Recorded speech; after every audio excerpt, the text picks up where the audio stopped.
नज़रिया ज़रूरत से कभी भी मतलूबा नताइज हासिल नहीं हुए, सिर्फ जमहूरियत को नुकसान हुआ। इजाफी नोट में ये लिखा गया है, आर्टिकल 6 की बात की गई है कि सदर मुमलिकत आरिफ अलवी, साबिक वज़ीर आज़म इमरान खान, असद कैसर, कासिम सूरी और फवाद चौधरी, इन सब ने आइन से सरकशी की। इनके खिलाफ कानून के मुताबिक कार्रवाई होनी चाहिए और इन पर आइन का आर्टिकल 6 का मुकदमा चलाने का फैसला पार्लियामेंट पर छोड़ते हैं। ये वही इजाफी नोट है जिस पर फवाद चौधरी साहब जिस इजाफी नोट को क्रिटिसाइज कर रहे थे।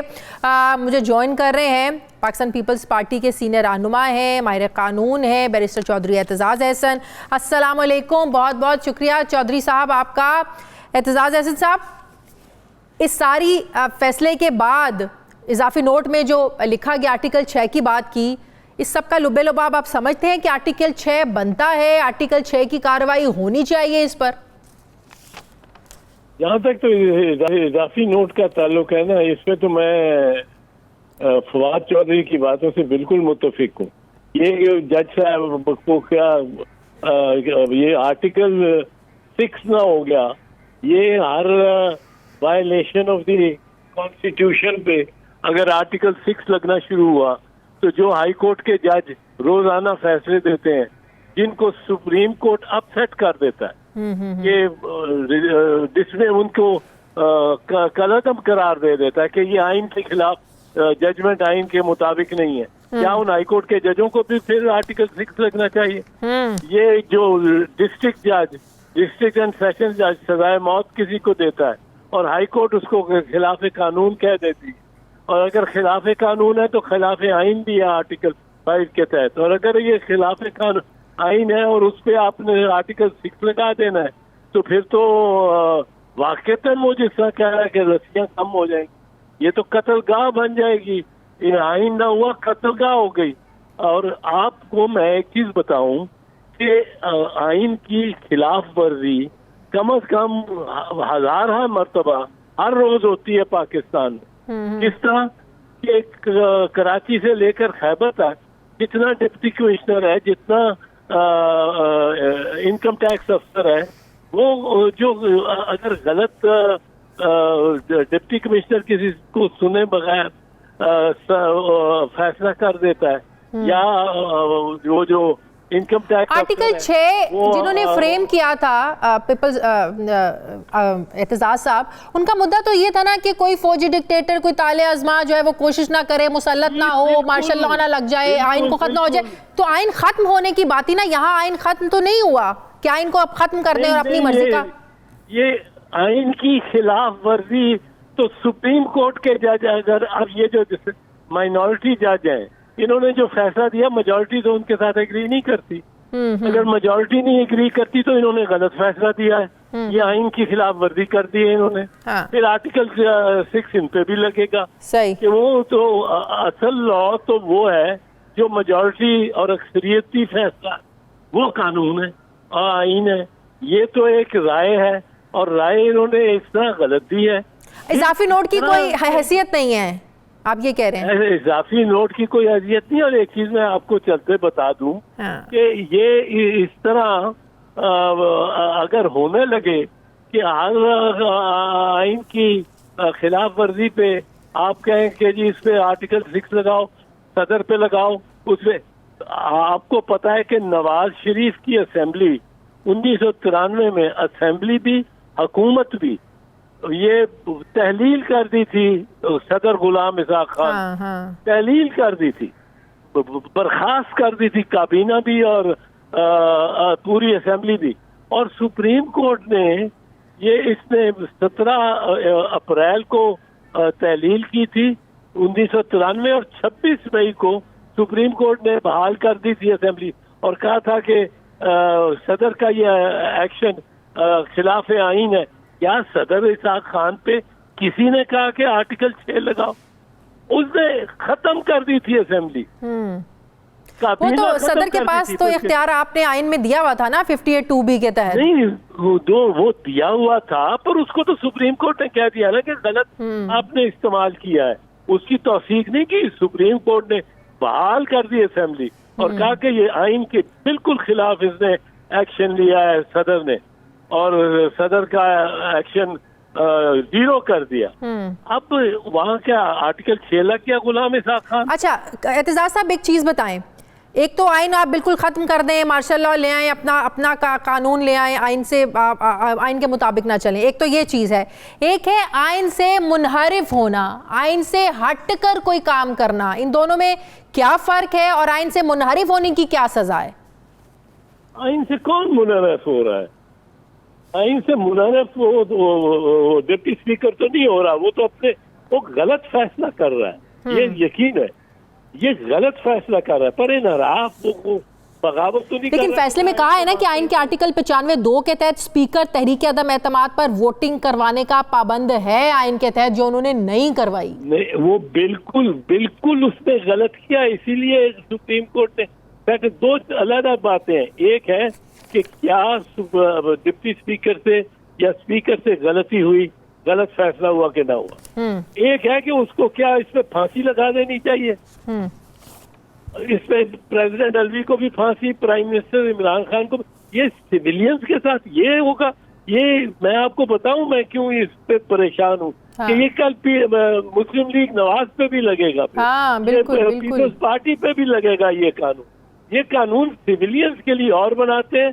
असल में आर्टिकल 6 जब सिविलियन पार्लियामेंट ने बनाया था तो बनाया इस लिए था कि ये जो आदमी आके कहता है कि मैंने आइन को मनसूख कर दिया, कोई डिक्टेटर ना आ जाए, किताब थी मैंने इसको फाड़ के बाहर फेंक दी। हाँ। अब मैं कानून हूँ, मैं हूँ कानून। हाँ। तमाम इदारों पे मैं मार्शल लॉ एडमिनिस्ट्रेटर हूँ। उसमें परवेज मुशर्रफ है, उसमें ज़ियाउल हक है, उस लिस्ट में याया खान है, फारूक और अयूब खान है।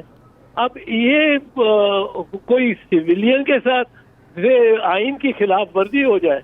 आइन की खिलाफ वर्जी तो रोजाना अदालतें, सुप्रीम कोर्ट कम से कम 5-7 केस आइन की खिलाफ वर्जी की वजह से अफसरों के फैसले जो है कलअदम करार देती होगी रोजाना पे बेसिस। अच्छा एतजाज साहब, सदर पाकिस्तान के सदर के खिलाफ तो कोई कार्रवाई हो नहीं सकती, वो इम्पीचमेंट ही उसका तो एक हल है, जब तक इम्पीचमेंट नहीं हो जाती।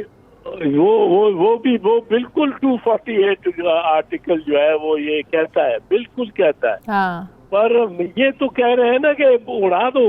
वो एक पेशावर से जज थे, बड़े अच्छे जज थे, और वो चीफ जस्टिस भी थे। वो जस्टिस सेठ, चीफ जस्टिस सेठ पेशावर के साल पहले बहुत हुए, उन्होंने फैसला दे दिया था कि इसके खिलाफ, परवेज मुशर्रफ के खिलाफ, कि इसको टांगा जाए, लटका दिया जाए। बिल्कुल, जब आर्टिकल 6 की कार्रवाई चलाई थी और डी चौक में 3 दिन लटकाए रखा जाए ताकि बड़ी लेदे हुई थी इस जजमेंट पे, उसको खाएं। भाई वो लॉ नहीं है। लॉ कौन से कानून के तहत आप ये किसी को की लाश की इस तरह बेहुरमती कर सकते हैं? मैं इमरान इसके परवेज मुशर्रफ के सख्त खिलाफ, मैंने उसके खिलाफ मूवमेंट चलाई, मैंने उसको निकाला, हमने निकाला, वुकला ने हमने निकाला, और हम उसके खिलाफ है। पर हम ये नहीं चाहते कि उसकी जज साहब कह रहे हैं कि सही है उसकी लाश टांगे रखो और उसको ये चीलें और गिद्दें खाएं, और ये कहाँ से ले आते हैं? ये इसी तरह मरियम नवाज तो आज खुलकर कह रही है ना कि आर्टिकल 6 लगना चाहिए। मैं विफाकी हुकूमत से कहती हूँ कि इन्होंने आइन तोड़ा, इनके खिलाफ कार्रवाई होनी चाहिए। ये आप बिल्कुल ठीक कह रहे हैं। जिस तरह नैब का कानून आज सबके गले पड़े और इन्होंने नहीं बदला, आप बिल्कुल ठीक कह रहे हैं कि कल आने वाले वक्त में ये सबको भुगतना पड़ सकता है। राना सनाउल्लाह जो लगा हुआ है ना, उसको कानून का पता है ना कुछ, पता नहीं वो लॉ मिनिस्टर पंजाब का किस तरह रहा है, और अब वो इंटीरियर मिनिस्टर है, वो भी कहता है कि जी मैं सबको लगा दूंगा। काम शुरू हो गया इस पे, वो ये कहा है उन्होंने। आर्टिकल 6 बिल्कुल नहीं लग सकता, ये उस जज साहब ने भी गलत कहा है, और मेजॉरिटी इलेक्शन कमीशन को रेफरेंस भेज सकते हैं आर्टिकल 6 का कि इनको आप जो है ना वो नाअहल करें, डीसीट कर दें इनको। और नहीं, आर्टिकल 6 का रेफरेंस उसके तहत कोई डीसीटिंग तो नहीं होती ना, उसके तहत तो क्रिमिनल ट्रायल है और सजा उसकी ट्रीजन की मौत है। ये क्या डीसीटिंग क्या चीज है?